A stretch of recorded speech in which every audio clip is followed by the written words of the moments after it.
Hi, I'm Scott Helker of Waterline Boats in Boatshed Seattle in the captain's chair on this 2016 Helmsman Trawlers 38 Pilothouse. I have more than the usual broker's interest and familiarity with these boats, as I'm also a principal of Helmsman Trawlers and build and import these boats under the Helmsman Trawlers name. Having spent years owning, operating, cruising these boats, I can speak with great familiarity on the things that make it a joy from a captain's standpoint.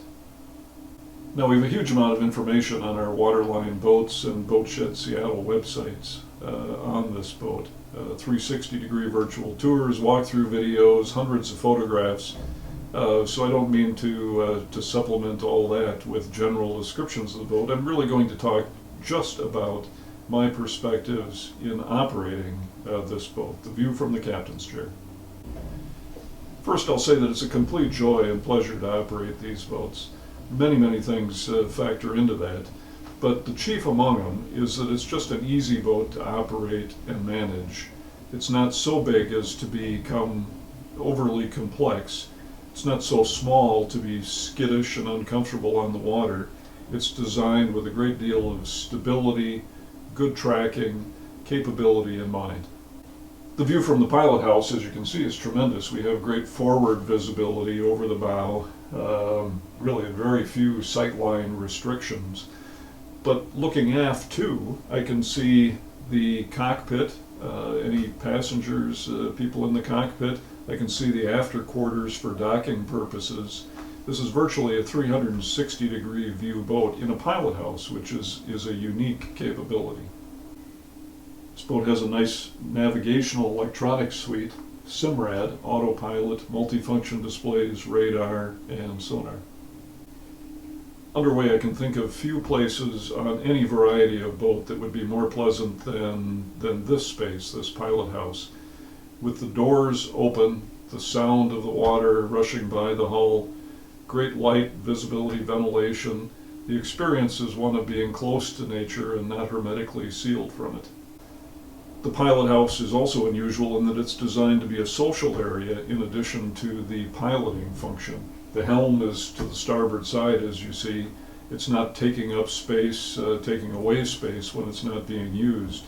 The dinette in the pilot house lets a number of guests enjoy the ride and provides a much more comfortable and social area underway. I've enjoyed many lunches while on autopilot and sitting at the pilot house dinette.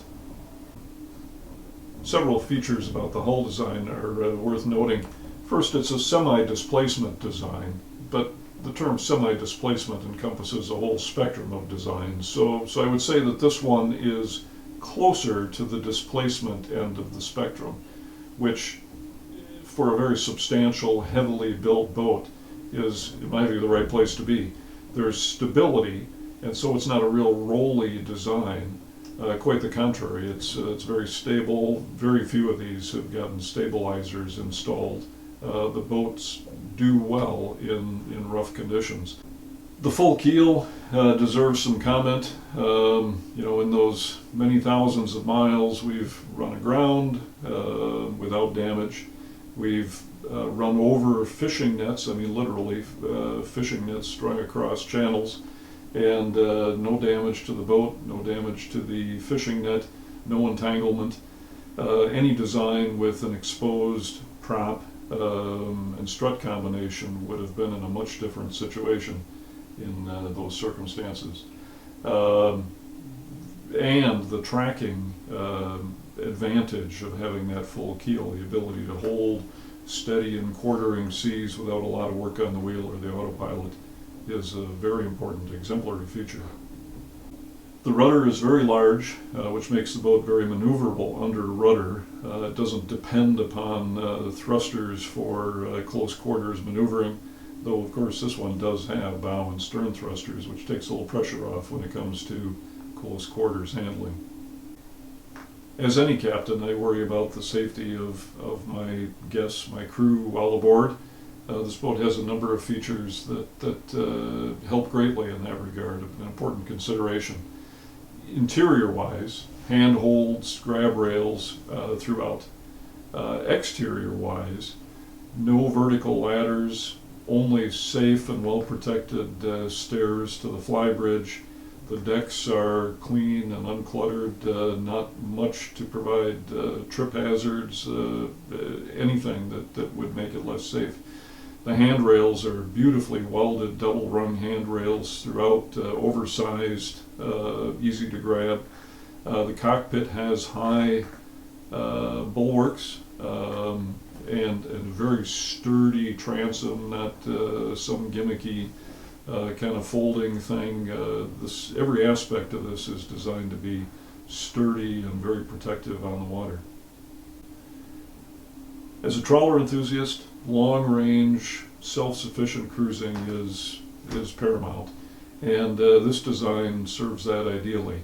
It's a single diesel trawler, efficient in its design, and with 400 gallons of fuel capacity, we have over 1,000 nautical miles of range. Key to self-sufficiency is reliability, and key to reliability is serviceability. The engine room on this is a marvel.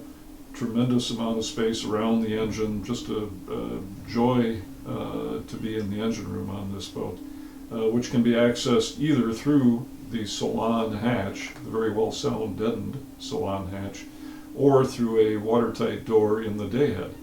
So when underway, it's easy to get into the engine room to check on things without having to open a hole in the boat that might endanger guests.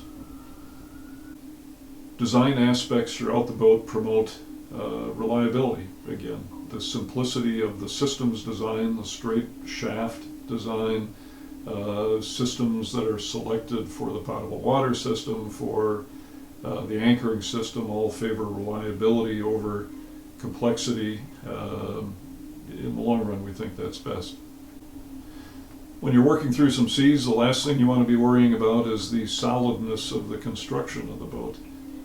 These are extremely sturdy boats. The hand-laid fiberglass hull, solid to the gunnels. The framework, the grid structure, extremely strong. We just don't see flexing or twisting on these boats at all, which ultimately means that we don't see cracking or working of the interior, the joinery. They're stiff as tanks. This isn't the only captain's chair on the boat. There is a flybridge with dual pedestal helm seats and a settee. Boat deck carries up to a 10.5 or 11-foot rib with a crane-style davit system. The engine is the Cummins QSB 6.7 380 horsepower 6-cylinder diesel. Very nice engine. We've used these primarily in Helmsman trawlers and have had an excellent experience with these engines, reliability and service. Thanks for viewing this video. Much more information about this 2016 Helmsman Trawlers 38 can be found on our websites waterlineboats.com or boatshedseattle.com.